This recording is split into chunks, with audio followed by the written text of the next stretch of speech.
Halo semuanya, kembali lagi dengan saya Restu Hadiwijaya. Di video kali ini saya akan mencoba membahas Shiba. Setelah video sebelumnya di sini, teman-teman bisa lihat sendiri aja.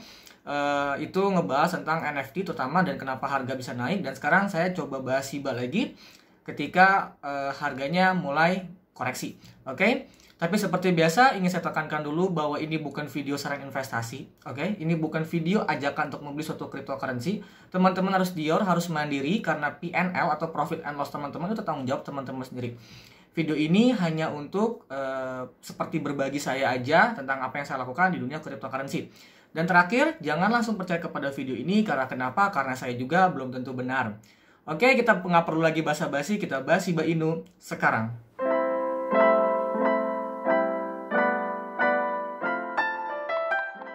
Shiba Inu dari mulai kemarin ya, kemarin sih mungkin bener, mulai kemarin itu mulai ada penurunan, itu total sampai saat saat video ini dibuat, itu ada penurunan sekitar 22%. Kenapa bisa itu terjadi? Kenapa itu bisa terjadi? Sorry, saya baru balik, jadi agak kurang konsen. Kenapa itu bisa terjadi? Karena menurut saya ada yang namanya aksi buy on rumor, sell on news. Itu hal yang wajar, sangat wajar, itu tidak terjadi di Shiba Inu saja. Di market forex, gold, bursa stok seperti biasa yang konvensional, maksudnya yang ya kayak bursa saham. Kemudian juga kalau di kripto juga sudah terjadi, itu di Cardano, kemudian di Atom juga begitu. Kemarin Cardano itu naik dari mulai awal Agustus kalau nggak salah, dia mulai koreksi itu dari tanggal 9 September ya kalau nggak salah, sampai kemarin-kemarin itu masih koreksi, maksudnya masih ya sideways lah jatuhnya, setelah turun yang cukup tajam gitu. Jadi buy on rumor, sell on news itu sangat biasa. Hal itu sangat terjadi dan sangat berpotensi gitu kan. Nah, kalau saya sendiri gimana? Kalau saya sendiri masih hold. Kenapa? Ya pertama, yang paling utama, saya sudah tidak ada modal di situ. Saya modal sudah ditarik, tinggal running profit. Toh waktu itu belinya pas lagi murah, kenapa harus dipusingin? Dan waktu itu beli sebelum ada Shiba Swap, sebelum seperti sekarang. Kenapa harus dipusingin gitu? Kalau saya masih running profit, ya sudah gitu, nggak ada masalah buat saya. Oke? Terus selanjutnya kenapa saya masih mau running profit? Karena gini, pertama yang tadi NFT-nya udah jalan, Shiboshi, oke? Kemudian ada Shibarium, ada selanjutnya ya, Shibarium, Dogidao, Shibanet, dan Shi itu kalau nggak salah tuh buat apa namanya itu, stablecoin. Kalau Shibanet dan Shibarium ini mungkin masih satu lah ya, maksudnya untuk entah smart kontraknya, entah apa ya, waduh kok ngeblank gini, entah smart kontraknya atau enggak, lupa gue, entah smart kontraknya entah blockchainnya, saya lupa, tiba-tiba ngeblank. Oke, jadi saya masih pegang aja sampai sekarang, nggak ada masalah buat saya karena lagi running profit juga. Kemudian yang paling saya tunggu-tunggu, sebenarnya saya belum sempat nyari datanya, belum sempat nyari informasinya.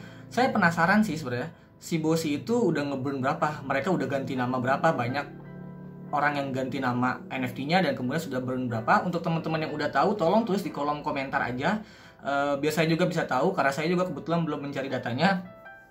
Kemudian dan lagi yang bikin saya masih cukup tenang gitu, nggak terlalu tegang karena menurut saya masih banyak whale yang megang Shiba. Oke? Jadi teman-teman bisa lihat aja di whalestat.com ataupun di video ini saya tampilin capturannya, screen share-nya.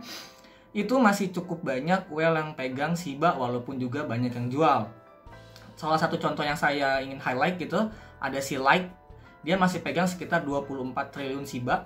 Jadi dompet itu dikasih nama Light.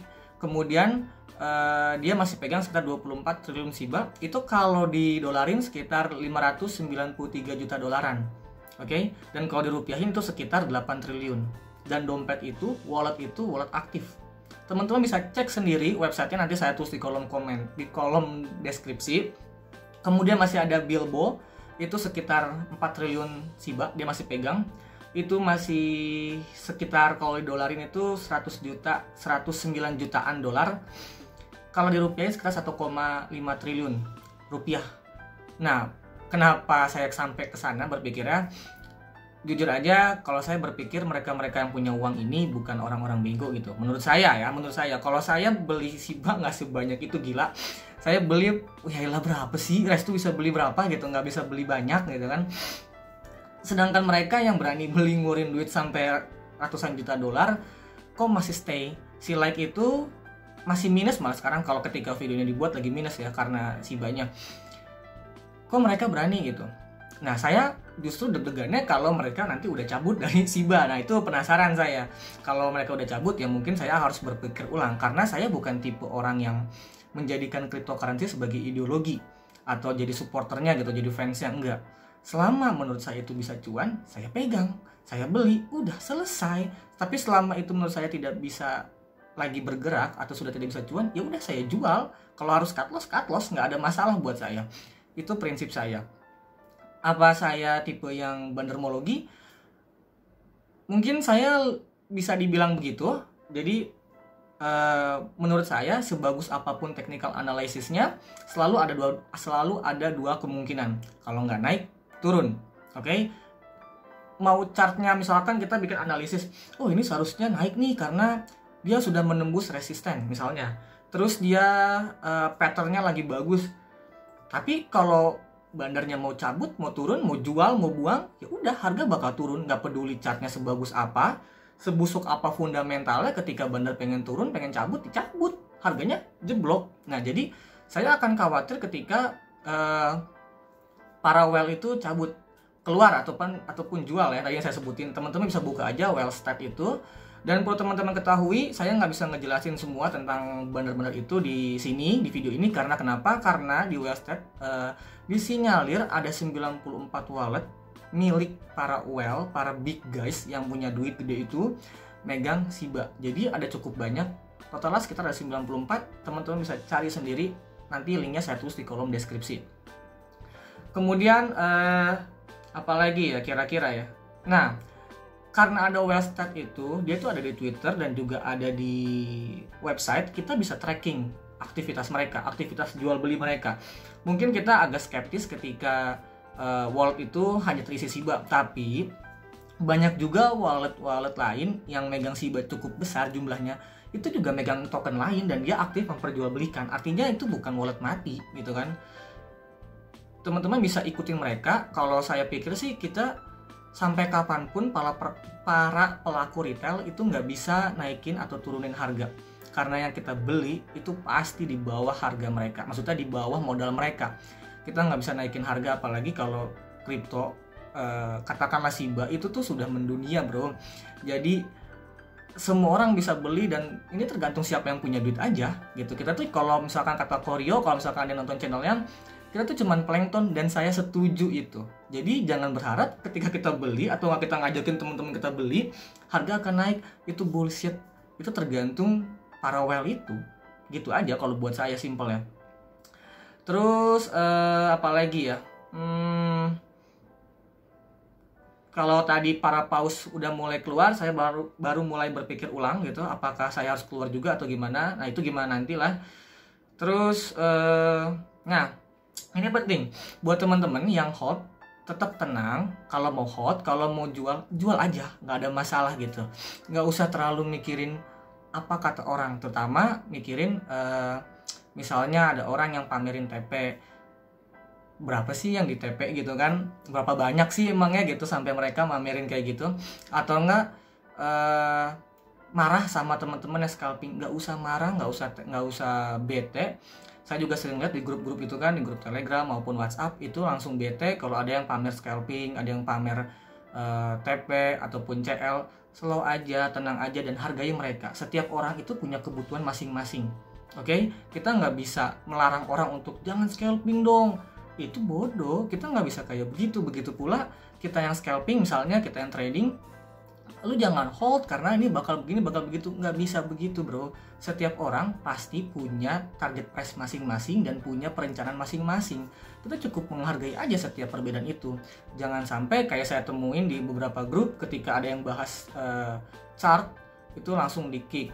Begitu ada yang bahas tradingnya langsung diklik, begitu diskusi tentang harga langsung di-kick. Padahal itu sebuah diskusi yang menurut saya sehat. Kita perlu diskusi, kita perlu ngobrol gitu. Ya supaya kita bisa tetap berpikir dengan sehat. Sekali lagi saya bukan tipe orang yang menjadikan cryptocurrency adalah sebuah ideologi atau jadi fans beratnya, bukan. Ketika saya percaya kripto itu bakal naik atau tokennya atau koinnya bakal naik, ya saya beli. Ketika saya berpikir atau enggak, pemikiran saya mengatakan bahwa itu token akan turun, ya saya jual. Gitu aja. Saya enggak fanatik dengan suatu token, enggak. Memang betul saya berkali-kali mengatakan saya punya Cardano dan punya Atom, itu memang agak-agak sedikit ini saya. Tapi kalau misalkan menurut analisa saya dia akan turun, ya jual, ngapain gitu kan? Gue beli pakai duit dan gue harus jual ketika lagi untung, selesai. Sekalipun itu Cardano dan Atom saya gitu, saya akan lakukan itu. Jadi hargai setiap perbedaan, maupun teman-teman yang hold, hargailah mereka yang scalping ataupun trading, gak usah marah-marah. Begitu pula juga yang teman-teman trading, nikmatilah keuntungan kalian dengan TP kalian, dengan cuan kalian. Gak usah ngeledekin mereka yang hold dan kemudian harganya turun. Kita saling menghargai aja, kita saling dukung, supaya kita juga bisa bisa enjoy gitu di dunia cryptocurrency ini, walaupun itu hal yang mustahil menurut saya. Jadi memang akan selalu seperti itu, orang itu akan selalu senang dengan keributan, bukan hanya di Indonesia, tapi di mana-mana juga memang begitu. Oke, itu aja video kali ini.